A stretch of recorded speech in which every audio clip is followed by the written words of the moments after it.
The year is 2025, and the mainstream financial press is popping the champagne.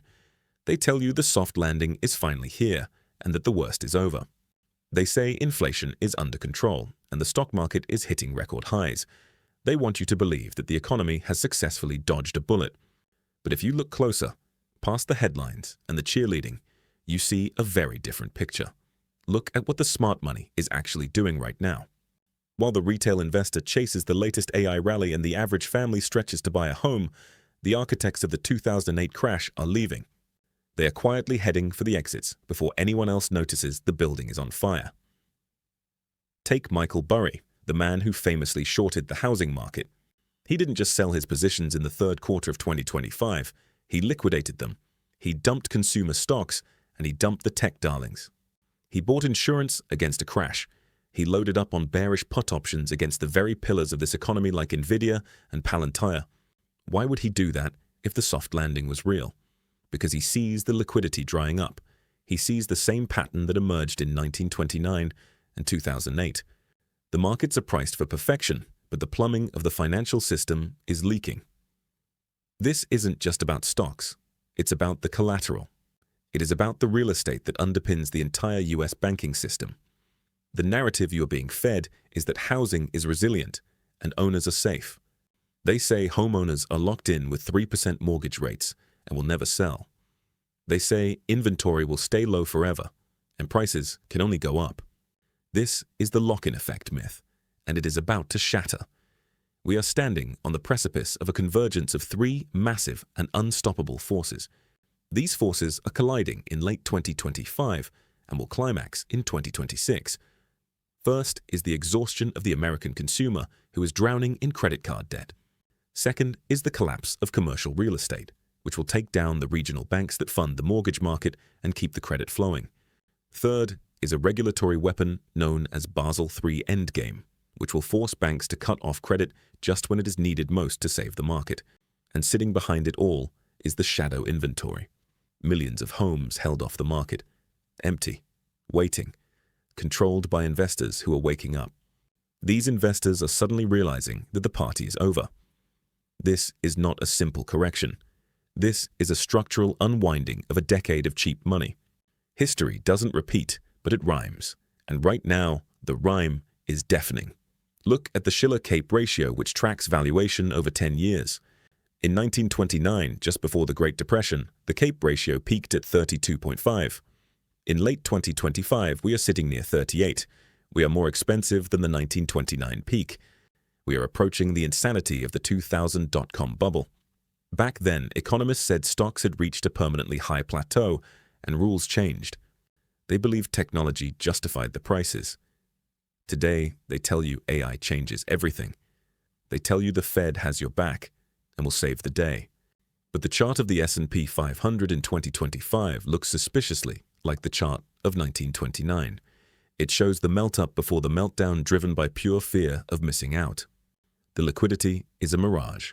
The Federal Reserve is cutting rates, yes, but they are cutting into weakness. They are cutting because they see the cracks.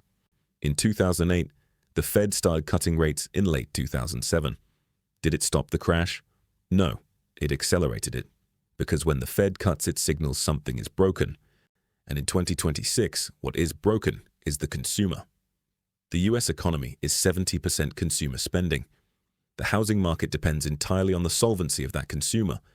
For 3 years, inflation has ravaged the working class. Prices are up 20% to 30% across the board, while wages haven't kept up with the cost of living. So how did Americans keep spending? How did they keep paying the mortgage? Debt. They maxed out the credit cards and they stopped saving for the future. Now they are hitting the wall. Look at the delinquency data from the Federal Reserve. In low-income zip codes, credit card delinquency has skyrocketed. It went from 12.6% in 2022 to over 20% in 2025. 1 in 5 borrowers in these areas is defaulting. This is the canary in the coal mine for the economy. But it gets worse. Auto loans are failing. Auto loan delinquencies have hit nearly 3%. Historically, people pay their car note before their credit card. They need the car to get to work. When they stop paying the car, it means they are insolvent. It means the next payment to be missed. is the mortgage. But the real time bomb isn't the primary mortgage. It's the HELOC, the home equity line of credit that homeowners use to treat their homes like ATMs. During the pandemic boom, homeowners felt rich because their values doubled. So they tapped that equity to buy cars and renovate kitchens and travel. Now the bill is coming due. Most HELOCs have a 10-year draw period where you only pay interest. But after 10 years, that period ends and the loan converts. You have to start paying principal and interest, and you have to pay it at today's rates. Not the 3% of the past, but the variable rates of 2025. This is the payment shock. A massive wave of these loans, originated in the mid-2010s, is hitting its end of draw in 2025 and 2026 right now. Monthly payments on these second mortgages will double or triple overnight. The data proves it is already happening, with delinquencies tripling this year. This destroys the lock-in narrative. Analysts say people won't sell because of low rates. But what if you lose your job or your payments explode? You don't sell because you want to. You sell because you have to. And with unemployment projected to rise to 4.5% in 2026, the forced selling begins. While the consumer buckles, the banking system is facing its own apocalypse. It's called the maturity wall, and it is about to crush the regional banks. Commercial real estate runs on short-term debt, usually 5-year or 10-year balloons. When the loan matures, you don't pay it off. You refinance it. But that game only works if interest rates stay low and property values stay high. Neither is true in 2025. Over $1.5 trillion in loans is maturing. That is the size of the entire subprime mortgage market in 2008. These loans were written when rates were near zero and office buildings were full. Now, those loans are coming due and the borrowers are facing a nightmare. Interest rates have doubled and office vacancies are at record highs. A building worth $100 million in 2021 might be worth $60 million today. But the loan is still $70 million. The borrower is underwater and can't refi. So they have two choices: inject millions of fresh cash to pay down the loan or hand the keys back to the bank. It's called jingle mail, and it's starting.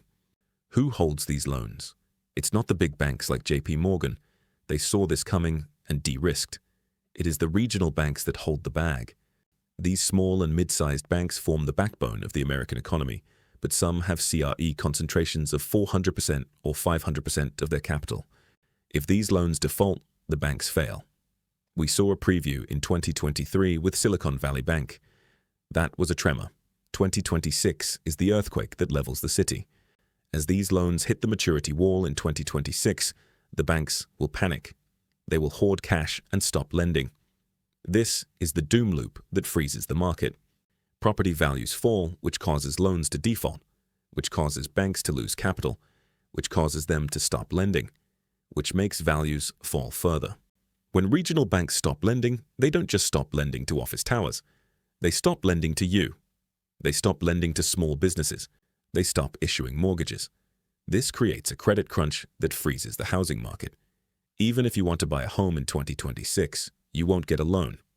As if market forces weren't enough, the government is about to make it worse with Basel III Endgame. It sounds boring, but it is absolutely lethal. These are international banking regulations designed to make banks safer. But the unintended consequence is the destruction of mortgage credit. US regulators are implementing these rules starting in mid-2025. It forces banks to hold more capital against their assets, changing the risk weighting. Currently, a residential mortgage is considered a safe asset with a low risk weight. Under Basel III, that risk weight could jump to 90% for some loans. This effectively taxes the banks for making mortgages. It makes mortgages less profitable. So the banks will pass the cost on to you with higher rates, or they will simply stop making the loans. The non-QM market for self-employed people and gig workers will be decimated by these new rules. These loans don't fit the strict government box, so banks hold them. Basel III makes holding these loans prohibitively expensive, so the window shuts. Think about the implications for 2026. You have the maturity wall crashing banks. You have Basel III handcuffing them. You have a consumer in default. Who is left to buy the houses? For the last 10 years, there was always a buyer of last resort: Wall Street. Firms like Blackstone and Invitation Homes, they bought hundreds of thousands of single-family homes and drove up prices in cities like Phoenix and Atlanta, turning America into a nation of renters. But now the math has changed.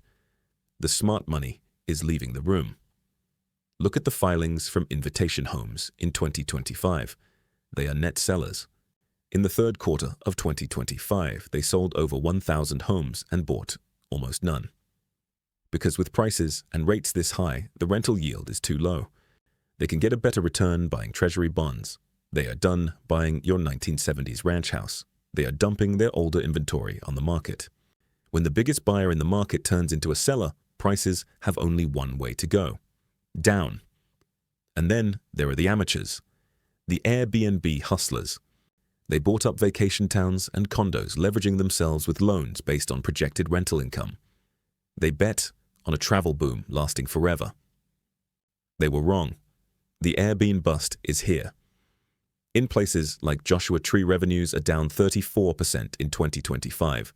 The market is saturated with too many listings. Occupancy has collapsed to 38% in some months, but the mortgage is due every month.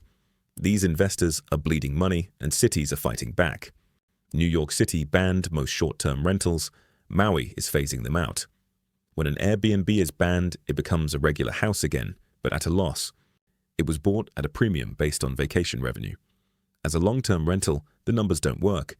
The rent won't cover the mortgage, so they must sell. This is leading to a flood of inventory in vacation markets like Sevierville and Scottsdale. The inventory is piling up and sellers are panicking. If you want to see the future, look at Florida.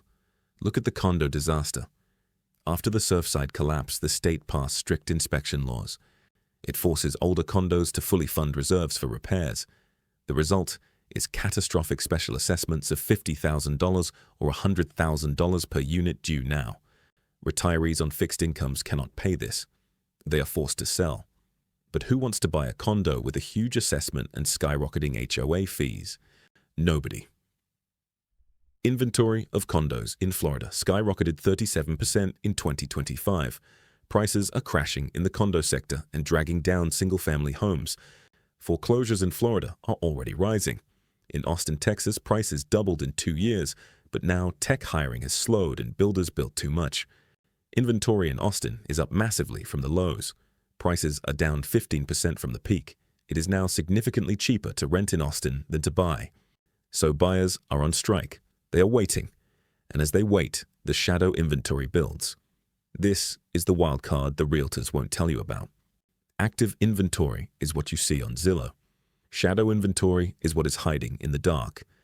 The Census Bureau calls it vacant housing units held off market. In 2025, there are 3.44 million of these vacant units. They are not for rent or sale. They are sitting there. Some are second homes or stuck in probate. But many are owned by investors waiting for prices to bounce back. This is latent supply that can hit the market instantly if the owner panics. If the recession hits in 2026 and unemployment rises, these owners will need cash. They will list these homes at the exact same time the lock-in breaks. It will happen at the exact same time baby boomers try to downsize and Airbnb investors liquidate. It is a supply avalanche meeting a demand vacuum. Here is the timeline. Late 2025, the soft landing narrative dies as holiday spending crashes. Credit card delinquencies breach 2008 levels. In early 2026, the maturity wall breaks the regional banks. We will see headlines about bank failures. Credit tightens drastically and loans disappear. By spring 2026, the selling season is a bust. Inventory floods the market from Florida condos and Austin new builds. Active listings soar to highs. By late 2026, we see true price discovery. Sellers desperate to exit start slashing prices by 15% or 20%. Appraisals come in low and wealth evaporates. The bottom falls out. Institutional investors will eventually step in, but only at deep discounts. The transfer of wealth from the middle class completes. They told you real estate only goes up. They told you the consumer was strong. They lied. The data was there the whole time, buried in the footnotes. The crash of 2026 is not a black swan. It is a white swan. It is obvious. It is mathematical. It is inevitable. You cannot print trillions without cost. The bill has come due. The consumer debt and commercial real estate rot are the dynamite. In 2026, the flood comes. Are you prepared with dry powder? Or are you sitting in a rental that is about to become a financial prison? The smart money has already left the building. Michael Burry is out. So I have to ask you, when the banks stop lending and the shadow inventory floods the market, what is your plan to protect your wealth? Let me know your strategy in the comments below. And if you want to stay ahead of the data as we march toward 2026, please subscribe to the channel.